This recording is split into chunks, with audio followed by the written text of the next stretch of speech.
Hello viewers, welcome to this YouTube channel. Viewers, in this video we will discuss about Keytruda injection which will be used for cancer patients. In this video we will discuss about this injection in detail, so please subscribe our channel for more videos. So viewers, Keytruda injection commonly used in cancer patients such like lungs cancer patients, skin cancer including kidney cancer, head cancer, neck cancer, breast cancer, include all over cancer of the body. Basically this injection increase immune system of body. Due to this, body of cancer patient fight against cancer cells. We discussed about side effects of this injection.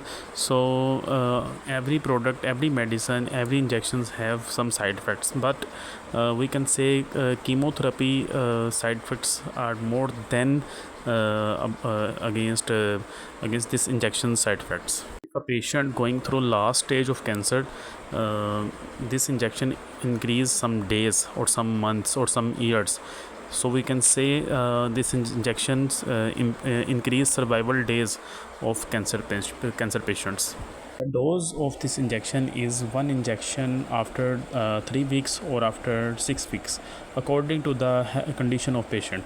If we discussed about the cost of this injection, then it is a costly injection. It's cost around $10,000 to $13,000. So viewers, hope you are getting more information from this video, so please don't forget to subscribe our channel.